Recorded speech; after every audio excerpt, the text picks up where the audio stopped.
Hello there, and welcome back. So, this is going to be my first video ever of like the new trying to do a weekly video instead of showing 5 Bazaar Flips a week. We're going to be showing a bunch that me and my co-member House used personally this week in order to generate like a decent amount of coins.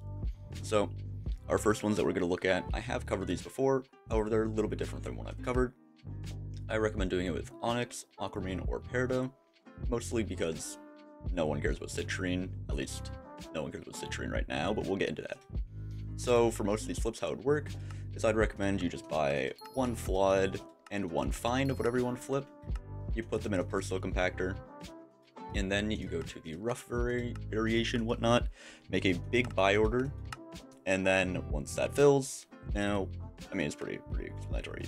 You take the stuff, it compacts, you get the fines, and these will usually go pretty fast. And once, well, we spent around 370k, but we also did insta-buy that one gemstone, which was like 80k, so we probably are down like 450-ish k.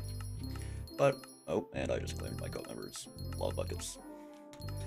Anyway, then you can take your fines, sell them, that's like 700k right there, because we also have these, so that's kind of what I'm adding, but as you can see, pretty effective. These will probably sell pretty fast because people like crit damage, but you can do that with what I'd recommend is the Aquamarine and Peridot. And if you're good enough or you have a cult member, you can try and do multiple of them at the same time, which is what me and House were doing. So we were able to get like probably like 40 mil an hour out of that, but we didn't do it for an hour because we're lazy.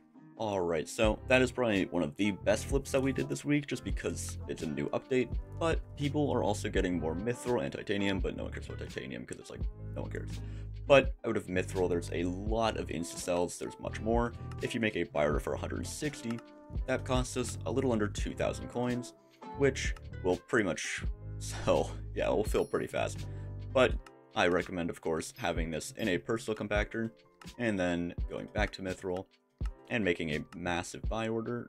How much should I even say? 7? Oh my gosh. But as we can see, we spent around 1,800 coins on this, and we're able to sell off it for around 2,500. Now, this method is not as powerful as the gemstone ones, but it is usually less competitive because people are doing newer update flips, and they're not thinking about the increased demand of Mithril as well. Or, well, not demand, but the sell. But as you can see, that's filling, so you just claim that.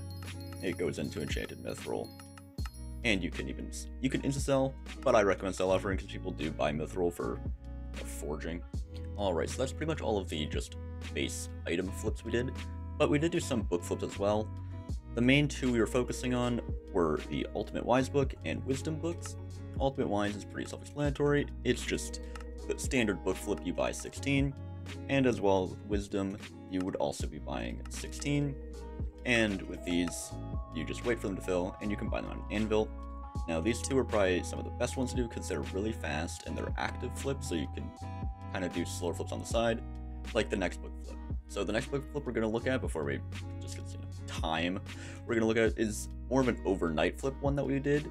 This is one that you don't really have to care about too much, but it's mostly just any of these turbo books. I personally recommend doing pumpkin and melon, as these are probably the most common crops, and I mean, this is being manipulated right now, but no one cares.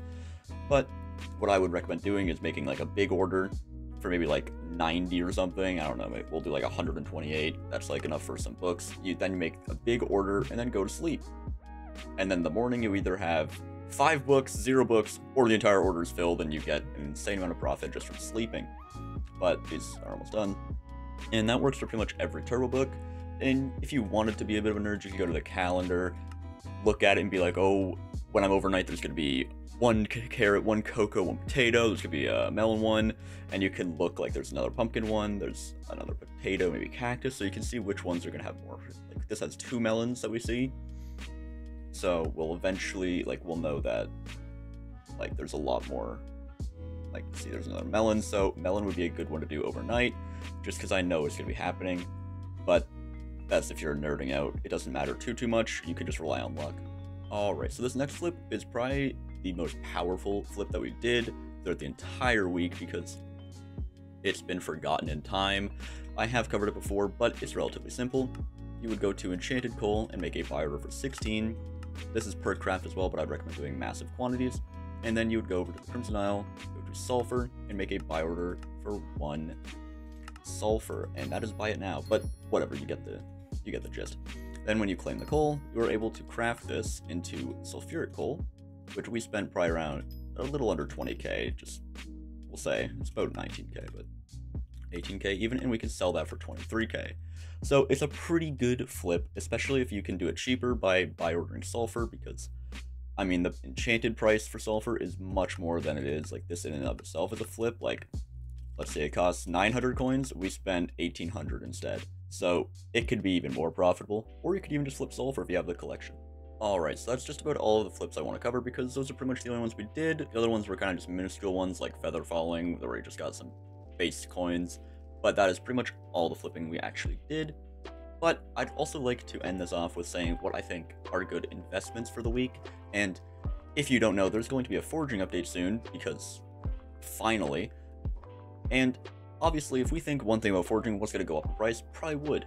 So you could buy wood, but I would recommend, if you have the collection or even plan on getting it, I don't because I made Jungle Collection 3, but the Mystery Ocelot pet, for one, it has some pretty cheap ingredients, and you could probably get these very cheap now and try and get a big stash of Ocelot pets, because it's a forging pet, people are going to want it, maybe even level them up.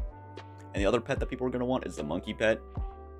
You can get it from Oringu, but that's in 5 hours, and I have people coming over in 5 hours, so I can't really record. But if you level up monkey pets, they're probably going to skyrocket in price. Like, Skatha pets were like 200 mil for like an epic, now they're like 300 mil. They were like 100 mil for rares, now they're like 200 mil, okay? That's just from the mining update.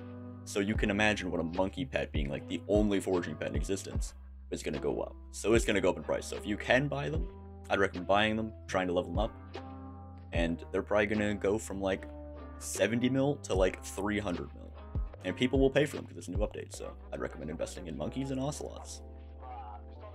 Anyway, that's pretty much all I have for this video. And hope you find it helpful. I also hope that Hidoo isn't too sorry, because I won't be hosting a giveaway with this video, because Hidoo said not to become like Dazer, so it's his fault if anyone wants to get mad at him in the comment section.